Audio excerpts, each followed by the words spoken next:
അതുപോലെ തന്നെ കോഴിക്കോട്, എൻ്റെ നാട് കോഴിക്കോടാണ്. എന്നെ കല്യാണം കഴിച്ച് കൊണ്ടുവന്നതാണ് മണ്ണാർക്കാട്ടേക്ക്. ഞാൻ കോഴിക്കോട്ടുകാരിയാണ്, അസൽ കോഴിക്കോട്ടുകാരിയാണ്. അപ്പോൾ ഞങ്ങളുടെ നാട്ടിൽ പണ്ട് കാലത്ത് പുതിയാപ്പിളമാർ വരും വീട്ടിൽ. അപ്പോൾ ഈ പുതിയാപ്പിളമാർ വരുന്ന സമയത്ത് അവർക്ക് രാവിലെ കാലത്ത് ഒരു കാലിച്ചായ കൊടുക്കും. കാലിച്ചായ എന്നാണ് പറയുക.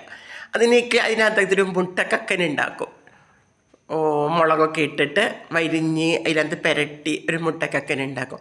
ആ മുട്ടക്കക്കൻ ഒരു നെയ്യിനകത്താണ് പൊരിച്ചെടുക്കുന്നത്. കാശ്മീരി ചില്ലി, എരിവില്ലാത്ത മുളക് കണ്ടാൽ നമുക്ക് ഭയങ്കര എരി തോന്നും, കളറൊക്കെ ഇട്ട്. അപ്പോൾ കാശ്മീരി ചില്ലി കൊണ്ടാണ് അത് സാധാരണ ഉണ്ടാക്കുന്നത്. അത് എങ്ങനെയാണെന്ന് ഉണ്ടാക്കി നോക്കില്ല, നമുക്ക് ഭയങ്കര ടേസ്റ്റാണത്. കുട്ടികൾക്ക് സ്കൂളിലേക്കൊക്കെ പോകുമ്പോൾ ലഞ്ച് ബോക്സിൽ ആ മുട്ടക്കക്കൻ വെച്ച് കൊടുത്ത് ഒരു ഇച്ചിരി നെയ്ച്ചോറും വെച്ച് കൊടുത്താൽ കുട്ടികൾക്ക് ഭയങ്കര ഇഷ്ടമാകും അത്.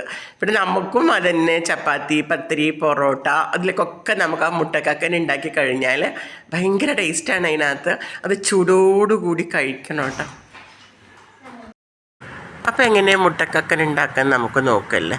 അപ്പോൾ ചട്ടി അടുപ്പിൽ വെച്ച് അതിനകത്തേക്ക് ഞാൻ 2 ടേബിൾ സ്പൂണ് നെയ്യ് ഒഴിച്ചു കേട്ടോ. നല്ല നെയ്യായിരിക്കണം. ഞാൻ ഒഴിച്ചത് മിൽമയുടെ നെയ്യാണ്. അപ്പോൾ 2 ടേബിൾ സ്പൂൺ നെയ്യ് ഒഴിച്ച് നന്നായിട്ട് ചൂടാവണം.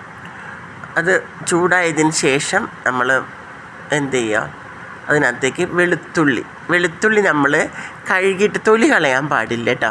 തൊലി കളയാതെ നല്ല അല്ലി എടുത്തിട്ട് നല്ലോണം കഴുകി വൃത്തിയാക്കിയിട്ട് തൊലിയോട് കൂടി ചതയ്ക്കണം. ഈ മുട്ടയിൽ ആ തൊലിയുടെ ആ വെളുത്തുള്ളിയുടെ ഒരു ഫ്ലേവർ ഇങ്ങനെ ഉണ്ടാവും അതിനകത്ത്.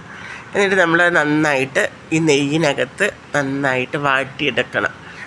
അത് മുരിഞ്ഞ് വരണം കേട്ടോ. വെളുത്തുള്ളി മുരിഞ്ഞ് വരുമ്പോൾ നല്ലൊരു മണം ഉണ്ടാകും അതിനകത്തേക്ക് നമ്മൾ എന്ത് ചെയ്യുക, ഞാൻ കാശ്മീരിയുടെ പേസ്റ്റ് ഉണ്ടാക്കി വെച്ചതാണ്. കുറച്ച് മുളക് ചുടുവെള്ളത്തിലിട്ട് വെച്ച് നന്നായിട്ട് അരച്ചതാണ്.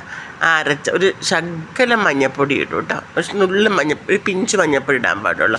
എന്നിട്ട് നന്നായിട്ട് ഈ നെയ്യിനകത്ത് നന്നായിട്ട് ഇതാക്കുക. ഇത് കാണുമ്പോൾ നമുക്ക് ഭയങ്കര എരിവ് തോന്നും. പക്ഷേ ഈ മുളകിന് എരിവില്ല കേട്ടോ. ഇനി നിങ്ങൾക്ക് ഈ മുളകല്ല വേണ്ടത്, എരിവുള്ള മുളകാണെങ്കിൽ എരിവുള്ള മുളകിലും ഉണ്ടാക്കുക കേട്ടോ. നന്നായിട്ടിത് വഴറ്റിയെടുക്കണേ. എന്നിട്ട് ആ പച്ചമണം, ആ മുളകിൻ്റെ പച്ചമണം മാറണം. എന്നിട്ട് നമ്മൾ ഈ മിക്സി കഴുകിയ ആ ഒഴിച്ച വെള്ളം കൂടി കുറച്ചൊഴിക്കുക. കൂടുതൽ വെള്ളമൊന്നും ഒഴിക്കേണ്ട. എന്നിട്ട് ആ വെള്ളം കൂടി നമ്മൾ ഇതിനകത്തേക്ക് ഒഴിച്ചു കൊടുക്കുക. എന്നിട്ട് ഒഴിച്ച് കഴിഞ്ഞിട്ട് തിളയ്ക്കുന്ന വരെ ഒന്ന് നല്ല ഫ്ലെയിമിലിടുക. തിളച്ച് കഴിഞ്ഞാൽ ചെറിയ ഫ്ലെയിമിലേക്ക് കൊടുക്കണം. അതെന്താ വെച്ച് കഴിഞ്ഞാൽ അതിനകത്ത് കിടന്ന ആ മുളകിൻ്റെ ആ മണം മാറി മുളകൊന്ന് വെന്തിങ്ങനെ വരണം അതിനകത്ത് കിടന്നിട്ട്. അതിനാണ് ഫ്ലെയിം ഇതാക്കിയിട്ട് എണ്ണ തെളിഞ്ഞ് വരണം. എണ്ണ തെളിഞ്ഞ് വന്നതിന് ശേഷമാണ് നമ്മൾ ബാക്കിയുള്ള അടുത്ത പ്രൊസീജിയർ ചെയ്യുന്നത്. അപ്പം ചെറിയ തീയിൽ കൊടുത്തിട്ട് ആ മുളക് കിടന്നിട്ട് നല്ലോണം ഇതാകുന്ന കണ്ടോ നിങ്ങളിപ്പോൾ. ഇപ്പം എണ്ണ തെളിഞ്ഞ് വന്നിട്ടുണ്ട്, നോക്കിയാട്ടെ. നല്ലോണം എണ്ണ തെളിഞ്ഞു, നല്ല ടേസ്റ്റാണ്. എൻ്റെ ചാനൽ ആദ്യമായിട്ട് കാണുന്നവരൊന്ന് സബ്സ്ക്രൈബ് ചെയ്യുക, ലൈക്ക് ചെയ്യുക, ഷെയർ ചെയ്യുക, പ്ലേ ബട്ടൺ ഒന്ന് അടിക്കുക. പിന്നീട് ഞാനതിലേക്ക് ഒരു ഹാഫ് മുറി ലെമൺ ആഡ് ചെയ്തു കേട്ടോ. ലെമണിൻ്റെ നീര് ആഡ് ചെയ്തു. ആ കുത്തലൊക്കെ ഒന്ന് പോവാനാണ് ഞാനത് ആഡ് ചെയ്തിരിക്കുന്നത്. ഒരു ഹാഫ് മുറി ലെമൺ അതിനകത്തേക്ക് ആഡ് ചെയ്ത് കൊടുക്കുക. എന്നിട്ട് നമ്മൾ നോക്കുക, കണ്ടോ ഇപ്പം നിങ്ങൾ കാണുന്നില്ല ശരിക്കും അതിനകത്ത് ഇതാക്കി. എന്നിട്ട് നമ്മൾ മുട്ട വരിഞ്ഞെടുക്കണം. മുട്ട വരിഞ്ഞിട്ട് ഇതിനകത്തേക്ക് മുട്ട എടുത്തിടുക. ഞങ്ങളിവിടെ 5-8 പേരുണ്ടായിരുന്നു. അപ്പോൾ അതുകൊണ്ടാണ് നോമ്പ് തുറക്കാൻ വേണ്ടി ഇത്രയും മുട്ട എടുത്തത്. നിങ്ങൾക്ക് എത്ര മുട്ട വേണ്ടി വെച്ച് കഴിഞ്ഞാൽ അത്രയും എടുക്കുക. എന്നിട്ട് ഈ മസാലേനകത്ത് കടന്നിട്ട് ഇത് നല്ലോണം മുരിഞ്ഞ് വരണം ഈ കക്കന്. ഇത് ശരിക്കും ചപ്പാത്തിയിൽ, പൊറോട്ട, പത്തിരി അങ്ങനെയൊക്കെ എല്ലാത്ത് ഭൂരിയൊക്കെ ഉണ്ടാക്കുമ്പോൾ ഉണ്ടാക്കും. കണ്ടോ ഇപ്പം ആ എണ്ണയൊക്കെ തെളിഞ്ഞ് വന്ന് ആ മുട്ടക്കക്കൻ ശരിക്കും അതിനകത്തായത് കണ്ടോ. ഇത് എന്താ ടേസ്റ്റ് എന്നറിയോ ഇതിൻ്റെ.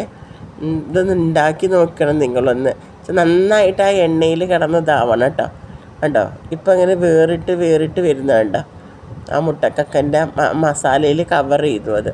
ആ വെള്ളമൊക്കെ വറ്റി അത് ശരിക്കും കവർ കണ്ടാൽ നമുക്ക് നല്ല എരിവ് തോന്നിക്കും.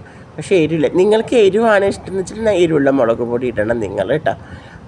അങ്ങനെ ഇടാം. ഇത് ഇവിടെ കുട്ടികൾക്ക് എരിവ് ഇഷ്ടമില്ല. അപ്പോൾ അതുകൊണ്ടാണ് ഞാൻ കാശ്മീരി ചില്ലി ഉപയോഗിച്ചിരിക്കുന്നത്. എന്നിട്ട് നിങ്ങളെല്ലാവരും ഒന്ന് ഉണ്ടാക്കി നോക്കണം. എന്നിട്ട് ഉണ്ടാക്കിയിട്ട് നിങ്ങളുടെ ഫീഡ്ബാക്ക് അറിയിക്കണം. ഇത് കുട്ടികൾക്ക് ലഞ്ച് ബോക്സിലൊക്കെ വെച്ച് കൊടുക്കാൻ നമുക്കെന്നാൽ കുട്ടികൾക്കത് ഇഷ്ടമാകുകയും ചെയ്യും. അതുകൊണ്ട് എല്ലാവരും ഉണ്ടാക്കി നോക്കി നിങ്ങളുടെ ഫീഡ്ബാക്ക് അറിയിക്കണം കേട്ടോ. Okay, thank you.